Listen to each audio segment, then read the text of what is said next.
Buenas matangueros, bienvenidos nuevamente a la sección de Matanga, Historia y Técnicas de la Animación.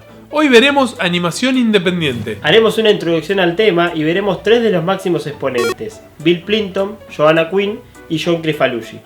Además continuaremos con la caracterización, esta vez en su parte más visual, el diseño de personajes. Se denomina animación independiente al conjunto de cortos y largometrajes animados producidos fuera de la industria de Hollywood y que suelen verse en festivales o escuelas de animación y salas privadas. Como ya hemos visto, la historia de la animación es tan antigua como la industria del cine. Animadores independientes han producido cortometrajes innovadores y experimentales desde la era del cine mudo. Una de las primeras películas animadas fue The Adventures of Prince Ahmed, realizada en 1926 por Lotte Reiniger, una artista alemana que creó la técnica de animación por silueta usando figuras complejas recortadas y a contraluz. Posteriormente, en 1928, realizó el largometraje llamado Dr. Dolittle. A mediados de los años 30 en Estados Unidos, todos los grandes estudios tenían sus departamentos de animación que competían por llevarse los mejores dibujantes y animadores, siendo Universal y MGM las que más de cerca seguían a Walt Disney y Warner Bros. Ya para los años 40 surgió una ola de nuevos estudios independientes que querían subirse al éxito de estos estudios y que proveían de animación a los mismos, y de donde salieron grandes artistas. A finales de 1960, el animador Ralph Bakshi y el productor Steve Krantz fundaron Bakshi Productions. Mediante la realización de animación por cuenta propia, establecieron dicho estudio como una alternativa a la animación convencional, el cual brindaba apoyo a las mujeres animadoras y a sus trabajadores, otorgándoles un salario mayor al que se pagaba en otros estudios de animación. En 1969, Ralph Spot fue fundado como una división de Bakshi Productions para producir comerciales para Coca-Cola y Max de 2000 y Earl Mouse, una serie educativa de cortometrajes pagada por la Enciclopedia Británica. Bakshi estaba desinteresado en el tipo de animación que realizaba y quería producir algo personal. Posteriormente desarrolló Heavy Traffic, un cuento de la vida en la calle dentro de la ciudad. Sin embargo, Krantz advirtió a Bakshi que los ejecutivos de los estudios podrían no estar dispuestos a financiar la película por su contenido y su falta de experiencia en el cine. Más tarde, mientras Bakshi estaba en la tienda de libros East Side Bookstore en St. Mark's Place, encontró una copia del libro Fritz the Cat de R. Crumb. Impresionado por la ingeniosa sátira, compró el libro y le comentó a Krantz que podía funcionar como película. Fue así que decidieron llevarla a cabo y Fritz the Cat fue la primera película animada en recibir un X-Rating, calificación solo para adultos, de MPAA, y pasó a ser la película de animación más taquillera de todos los tiempos. Bakshi simultáneamente dirigió otras películas animadas, empezando ahora sí con Heavy Traffic. Además, se convirtió en la primera persona en la industria de la animación desde Walt Disney en tener consecutivamente dos películas con éxito financiero. Varios cortometrajes de animación independiente son desconocidos y pocas veces vistos fuera del cine de arte. Colecciones de películas independientes han sido recolectadas para una visión teatral y lanzamientos de video,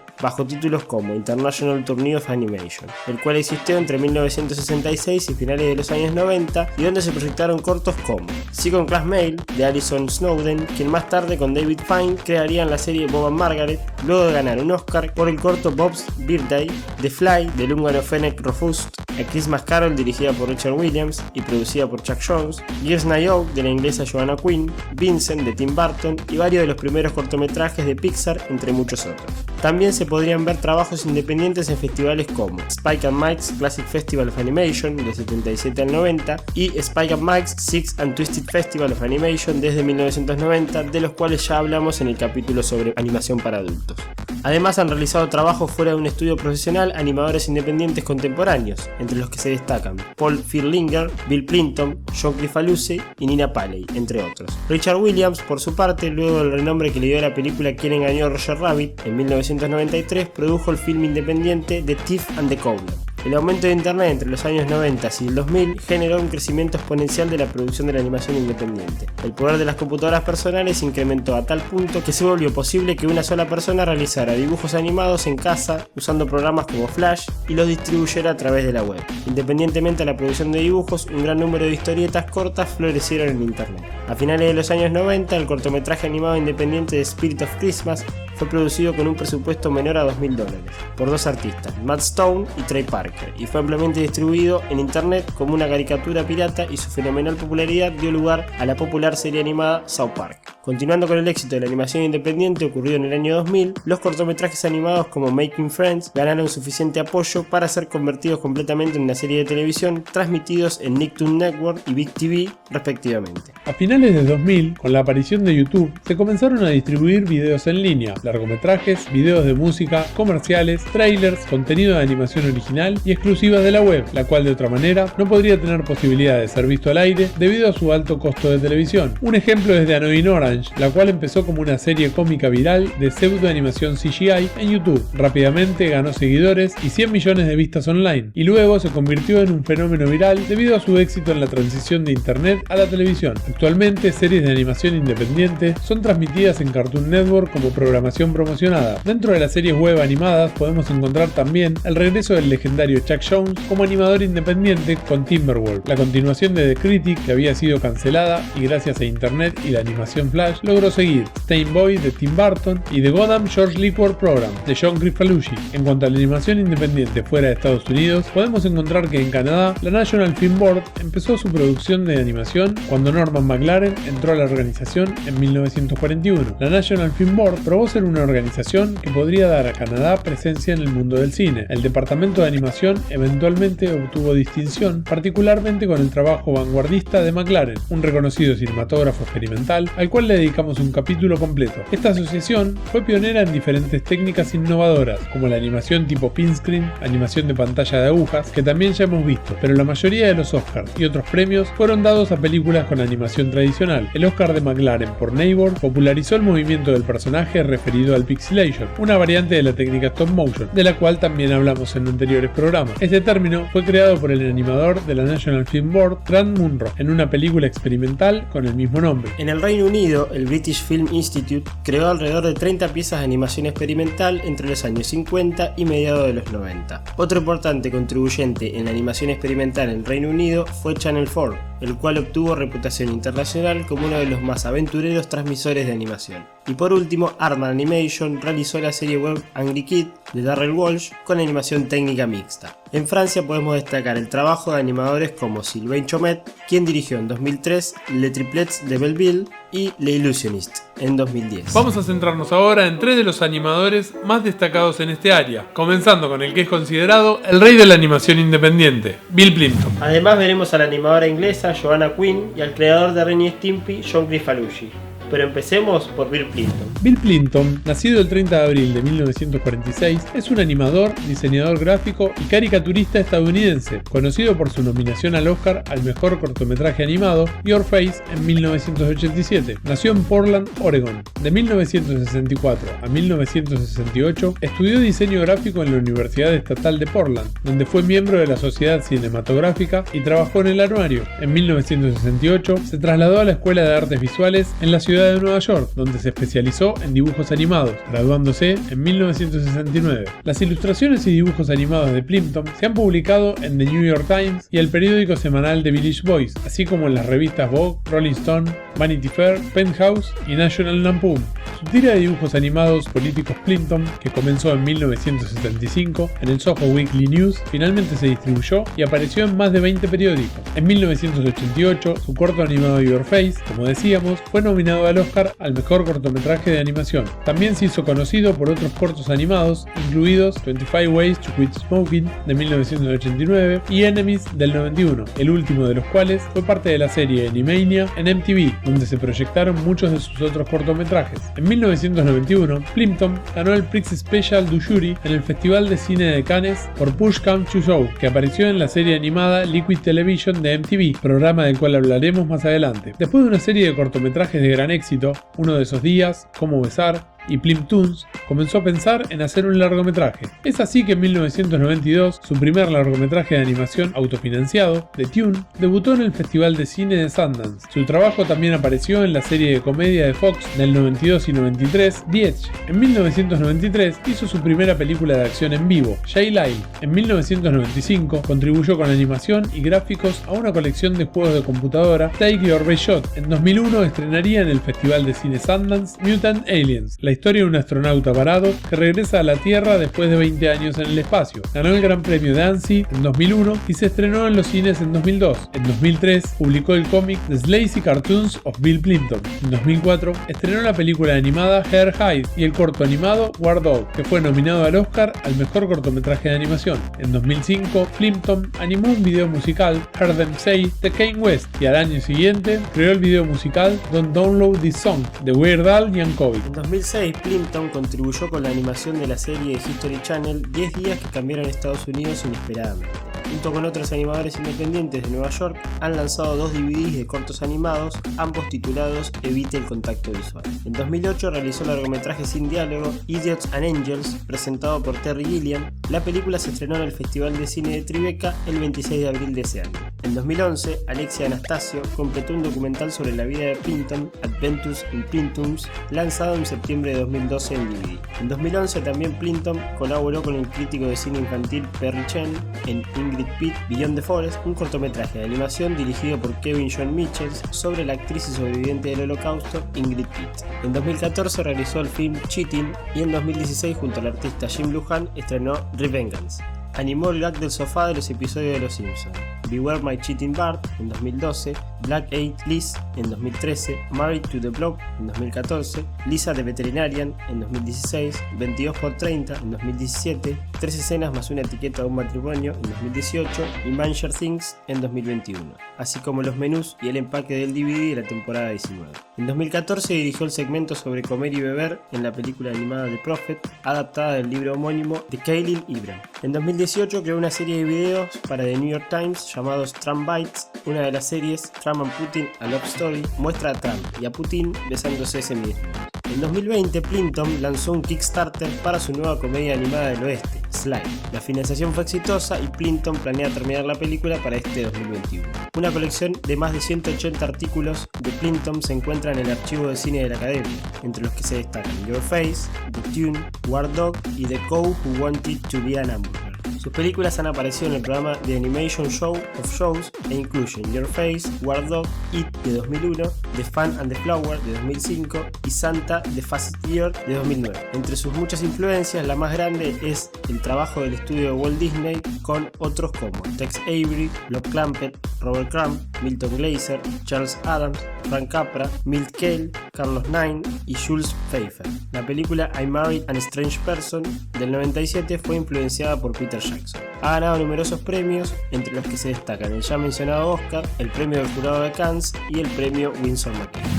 Joanna Lisa Quinn es una directora de cine y animadora. Nació en Birmingham, Inglaterra, y creció en el norte de Londres. Fue a la escuela en Highgate Wood Secondary School y completó un curso básico en arte en Goldsmiths College, antes de estudiar para una licenciatura en diseño gráfico en la Universidad de Middlesex. La primera película de Quinn, Girls' Night Out, se completó en 1987 y ganó 3 premios en el Festival de Cine de Annecy. Esta película presenta al personaje antiheroína de Beryl y sigue sus payasadas cuando va a ver un stripper masculino. Beryl apareció en la siguiente película de Quinn, Body Beautiful, de 1990, en la que ella es la representante sindical de la fábrica. En la película de Quinn, ganadora de varios premios, Dreams and Desires Family Ties, de 2006, Beryl se obsesiona con la realización de películas y se le pide que grabe en video la boda de un amigo, con resultados desastrosos. El corto más reciente de Quinn, Affairs of the Art, lanzado en enero de 2021, muestra a Beryl luchando con su obsesión por el dibujo y las artes visuales, mientras recuerda las obsesiones que se apoderaron de varios miembros de su familia. Las otras películas de Quinn incluyen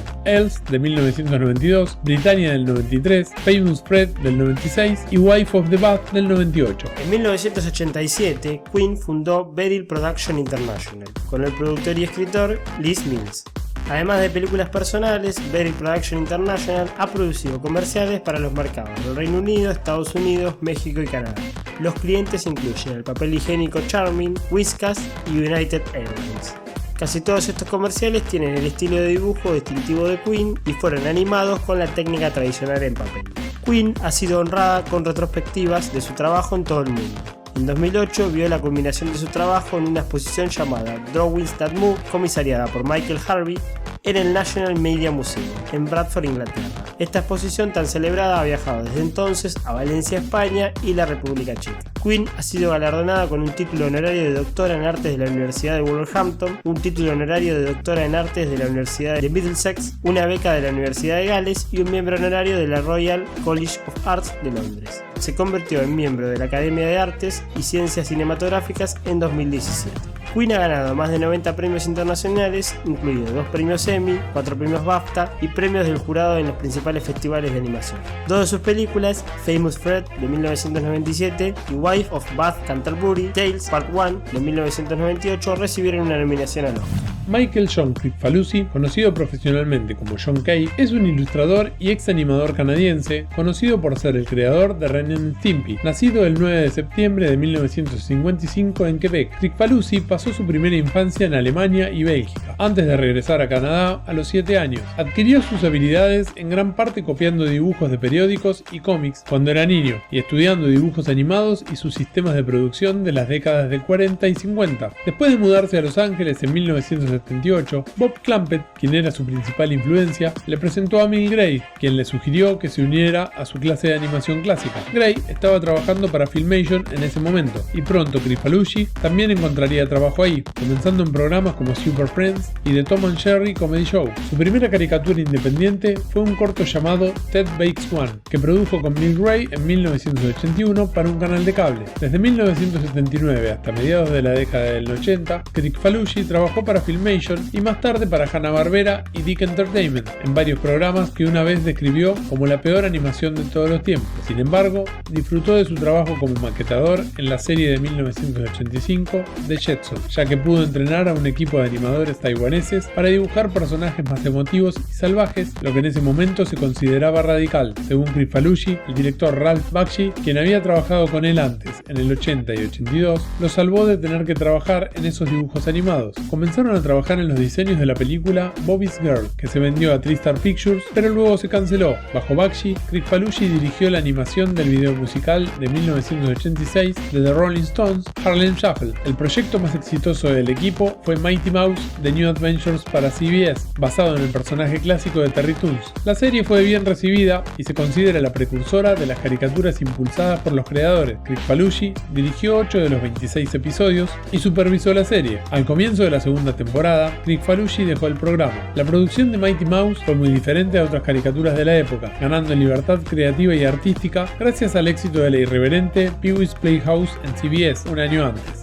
Los animadores tuvieron una aportación mucho más creativa, impulsada por el sistema de producción de Kricfalusi, que enfatiza la contribución artística en cada paso del proceso, desde el esquema hasta el guión gráfico, el diseño y la animación. Kricfalusi dejó el estudio de Bakshi para trabajar en las nuevas aventuras de Vinny and Cecil para ABC, donde se asoció con muchas de las personas que más tarde trabajarían con él en muchos de sus proyectos de Funko. ABC había estado negociando la producción del programa con la familia Clampett, quien insistió en que Kricfalusi fuera parte de la producción, ya que era un firme defensor del estilo de dibujos animados de Bob Clampett. Las negociaciones retrasaron el inicio de la producción, lo que provocó que gran parte de la animación se apresurara. Las tensiones aumentaron entre Kricfalusi y ABC sobre el tono del programa, lo que generó una atmósfera incómoda para el equipo del show. ABC canceló el programa después de 6 episodios, al considerar que el humor no era adecuado para la programación infantil. En 1989, Kricfalusi formó el estudio de animaciones Funko, con sus socios Jim Smith, Bob Camp y Liam Naylor, con el que permaneció hasta su disolución en 2005. Comenzaron a trabajar en un piloto para The Ren y Stimpy Show en nombre de Nickelodeon, después de que los personajes del mismo nombre fueran favorecidos por la productora de Nickelodeon, Vanessa Coffey. El programa obtuvo altas calificaciones para Nickelodeon y en ese momento era el programa de televisión por cable más popular de los Estados Unidos. Pero la cadena no estuvo de acuerdo con la dirección del programa de Kricfalusi y desaprobó sus fechas límites de producción incumplidas, rescindiendo el contrato de Kricfalusi a fines de septiembre de 1992, dejándolo al estudio Games Animation de Nickelodeon, que continuó produciéndolo durante 3 temporadas más antes de su cancelación. Después de esto dirigió comerciales de televisión y videos musicales animados para artistas como Björk y D-Teles. Fines de la década del 90 creó las primeras caricaturas hechas exclusivamente para internet, The Goodman Short Liquor Program, y Weekend Pussy Hunt en 1996 para MSN, que fue catalogada como la primera caricatura interactiva basada en la web del mundo. Entre 1998 y 2001, Chris Falucci trabajó en varios dibujos animados de Hanna-Barbera para Cartoon Network. 3 dibujos animados basados en el oso Yogi, que dirigió y animó, Bubu y el hombre, Un día en la vida de Ranger Smith y Bubu Runs Wild, y los dibujos animados de los supersónicos que produjo, Día del Padre e Hijo y El Mejor Hijo. En 2001 regresó a la televisión con The Ripping Friends a través de Fox Kids, y en 2003 realizó el spin-off de animación para adultos Ren y Stimpy Adult Party Cartoon, producido por Spike TV. En 2007 dirigió comerciales para Comcast y la compañía de voz sobre IP Raketu. En 2011 desarrolló y animó una serie de bumpers usando Toon Boom Harmony para Adult Swim, cosa que repitió en 2015. Animó los gags de apertura del sofá de 2 episodios de Los Simpsons. Bart se detiene para hablar a los Roosevelt, de 2011, Treehouse of Horror 26, de 2015. En 2012, Chris Falucci financió a través de Kickstarter un cortometraje de dibujos animados titulado Latas sin etiquetas, protagonizado por el personaje de George Lipko. En 2013, la agencia de publicidad Mutsazik Offer contrató a Chris Falucci para la campaña publicitaria de los batidos F-Real. En 2016 se asoció con el animador Mike Schutz para producir una serie de cortos para UFC que se emitieron en Adult Swim.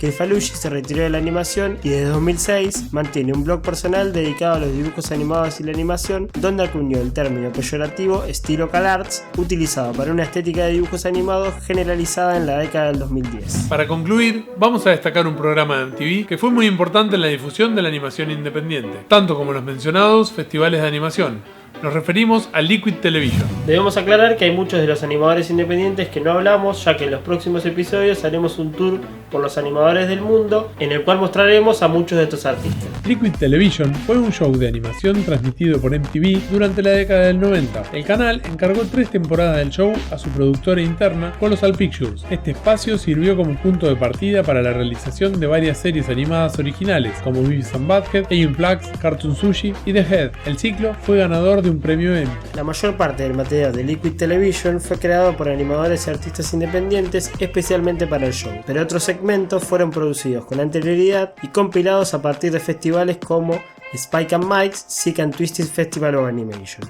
Algunas series animadas, como Dog Boy de Charles Barnes, están basadas en los cómics underground de ilustradores como Mark Bayer, Richard Sala y Peter Batch, compilados por Art Spiegelman en la revista Raw. Ahora sí, llegó el momento de que continuemos con el diseño de personajes. Si se perdieron el episodio anterior, se los recomendamos. Ya que ahí vimos los arquetipos de personajes que son de gran ayuda para conceptualizar al personaje antes de pasar al apartado visual. Si ya se han definido los gustos, la historia de trasfondo, la personalidad, la manera de pensar y demás detalles del personaje, es hora de diseñar su apariencia. Para comenzar a plantear los elementos visuales, es conveniente usar la información respecto a los distintos arquetipos que vimos en el capítulo anterior. Por ejemplo, los héroes y guerreros suelen ser jóvenes fuertes, mientras que los mentores tienden a ser personajes de mediana o mayor edad. Tampoco es necesario diseñar la apariencia de un personaje de manera cliché, es decir, no todos los héroes y guerreros deben ser rubios musculosos de ojos azules. Podemos pensar conceptos innovadores que superen las expectativas de la audiencia y sorprendan. Sea cual sea el elemento visual que se añada a su apariencia, se debe asegurar de lograr capturar la esencia de un personaje a través del mismo. Para este punto se pueden usar referencias de otros artistas, películas, series animadas o videojuegos que concuerden con lo que se quiera comunicar. Dependerá del diseñador el darle a los personajes un toque único y diferente para que no parezcan la copia de otros personajes reconocidos. Una vez definida la apariencia, es hora de adentrarse en el aspecto técnico del diseño de personajes. Esto quiere decir seleccionar una paleta de colores para cada parte: piel, ropa, pelo, accesorios, ojos y demás. También es necesario dibujar a los personajes a través de distintos ángulos, siendo los más comunes de frente, perfil, 3/4 y posterior. Además de esto, es importante dibujar al personaje en una variedad de poses que le den un aspecto más dinámico y representativo, y por último ilustrar las distintas expresiones que puede tener su cara, ya sea al hablar, estar feliz, enojado, triste, asustado o sorprendido, lo que sería un model sheet, hoja modelo o estudio del personaje. Veamos ahora los principios del diseño de personajes. Estos no son un conjunto de leyes o reglas inamovibles. Su objetivo no es más que el de una herramienta a tener en cuenta a la hora de crear personajes. Personalidad. La personalidad se refleja en el físico, la forma de pensar, las reacciones e incluso en la forma de vestir. Se debe tener la capacidad de sugerir en un simple golpe de vista quién es y cómo se siente nuestro personaje, cuál es su historia, etc. Existen 3 dimensiones que debemos tener en cuenta a la hora de darle personalidad a nuestro personaje.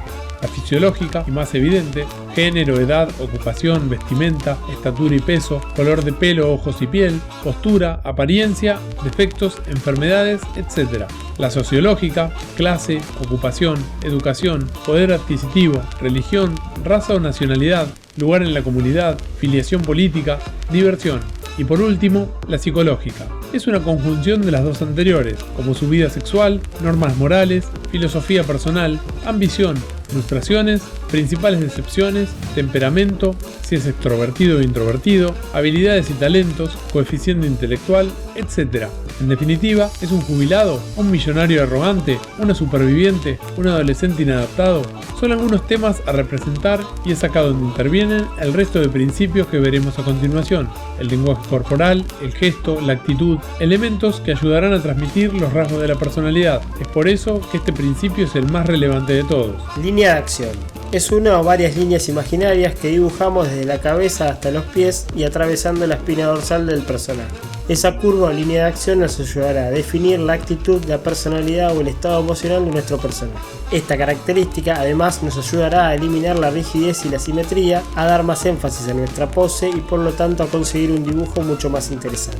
Dibujar al personaje dentro de una línea de acción ininterrumpida ayuda a entender mejor la pose, las emociones y la personalidad. Shape, forma o silueta. El uso de formas básicas o primitivas es una fórmula que nunca falla. El círculo, el cuadrado, el triángulo o incluso el uso de formas redondeadas o formas picudas definen el carácter de un personaje: estabilidad, desconfianza, autoridad, ternura, peligro, etc. Son solo algunas de las sensaciones que se pueden transmitir solo con el uso de una forma u otra. El uso de formas simples a la hora de diseñar un personaje va a hacer que el espectador perciba rápidamente su personalidad. Se puede usar de forma global para definir la silueta corporal o hacerlo de forma individual: cabeza, manos, ropa, etc. Gesto. En el dibujo gestual se buscan líneas únicas y más o menos precisas con el objetivo de plasmar en una idea rápida el gesto y el movimiento del personaje. No se busca la forma geométrica del personaje, sino captar el ritmo o el gesto con la máxima rapidez y sencillez posible. No hay que reproducir detalles, que el lápiz se deslice libremente por el papel siguiendo el movimiento del modelo. Esta primera aproximación proporcionará una idea sobre lo que el personaje está haciendo.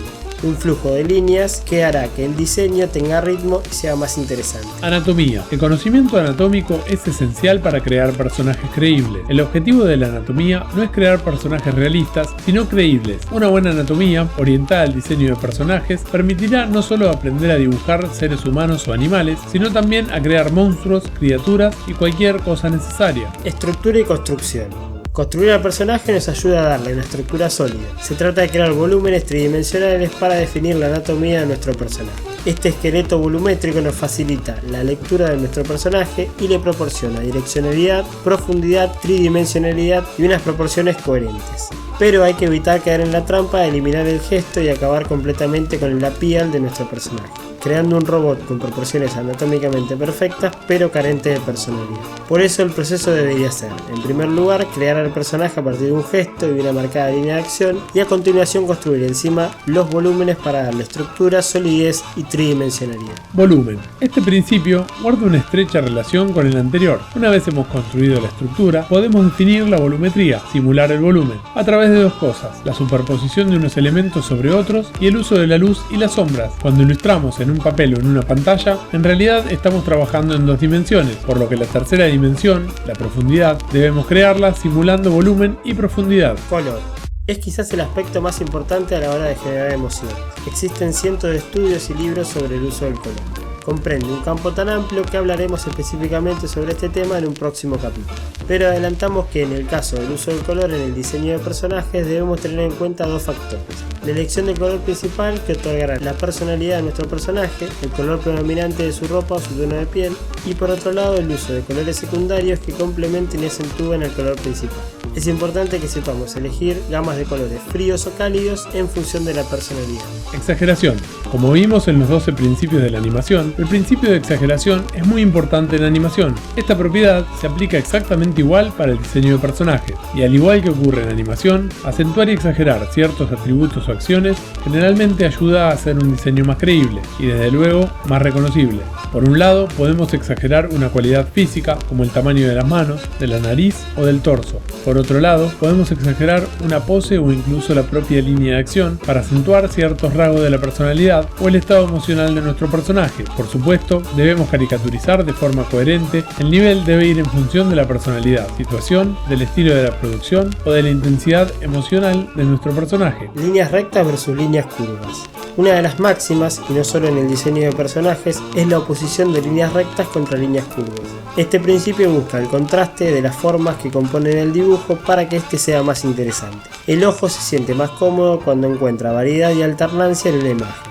Las líneas rectas tienen una lectura más rápida y las curvas más lenta, y esto suscita aún mayor interés y comodidad en la lectura que hace nuestro cerebro de la imagen. Complejidad versus simplicidad. Al igual que en el anterior, este principio busca de nuevo el contraste de la forma, en este caso la oposición de formas simples contra formas complejas. Variedad.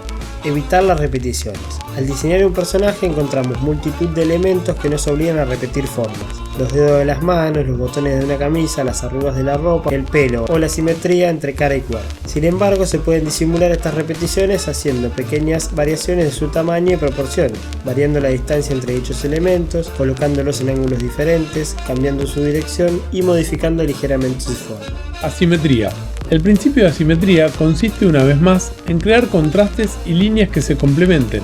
Para eso se deben eliminar elementos paralelos o simétricos. Se debe buscar el ángulo tanto en su postura corporal como en las expresiones faciales. Esto ayudará a crear un dibujo más completo, creíble e interesante. Se puede variar el ángulo, la dirección e incluso el tamaño de los elementos que sean simétricos. El ejemplo más conocido es en el que se contraponen la línea de la cadera con la de los hombros, a un ojo más abierto que el otro, o posar de forma diferente las piernas y brazos del personaje. De esta forma se elimina el paralelismo entre las diferentes líneas horizontales que cruzan nuestro cuerpo. Espacio negativo. Como hemos visto en capítulos anteriores, es la imagen opuesta que se extrae de una silueta, el resultado de invertir nuestra forma de observar. Por ejemplo, en un diseño, el personaje sería el protagonista del espacio positivo y que formaría una silueta sobre un fondo, o espacio negativo. Estos espacios en blanco que rodean y hacen huecos dentro de nuestra figura nos ayudan a hacer más legible al personaje. Tangentes. Uno de los errores más frecuentes que surgen al dibujar es la aparición de tangentes, es decir, líneas que aún perteneciendo a elementos diferentes se cruzan y superponen, dando la sensación de formar parte de la misma, creando así confusión y un efecto negativo sobre el dibujo. Actitud y acting.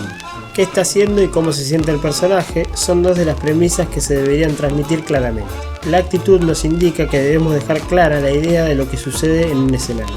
Puede definir una acción, el acting o la personalidad del actor, sus intenciones o incluso su estado de ánimo. La actitud depende directamente de otros dos principios fundamentales, el gesto y la línea de acción. En este principio además intervienen tres elementos de vital importancia: el lenguaje corporal, las manos y las expresiones faciales, que además deben trabajar de forma coherente con el personaje. Expresión facial. Las expresiones faciales forman parte en realidad del anterior principio, la actitud y el acting. No obstante, debido al peso que ejerce en el diseño de un personaje, es importante que se le dedique un apartado. Cuando se dirige la mirada de una persona, personaje, actor, incluso de un animal, se hace directamente a su cara, concretamente a sus ojos. La dirección de los ojos, la apertura de los párpados, la posición de las cejas y la boca. Tan solo con la información que procede de sus expresiones podemos averiguar su estado de ánimo e interpretar lo que siente, si está pensando, si intenta recordar algo, incluso si nos está mintiendo. Esto último sucede cuando se contradicen la expresión de los ojos y el gesto de la boca. Credibilidad. La personalidad o la apariencia deben ser además creíbles. Al igual que ocurre con un actor real, en la personalidad deben reflejarse sus complejos, sus deseos y necesidades. Estos marcarán su comportamiento y sus reacciones a lo largo de la película, cómic, serie o videojuego. Nos encontramos con un principio que busca el atractivo, la credibilidad y sobre todo la coherencia para que el espectador tenga la sensación de que el personaje es real, que está vivo y además es consciente de consigo mismo.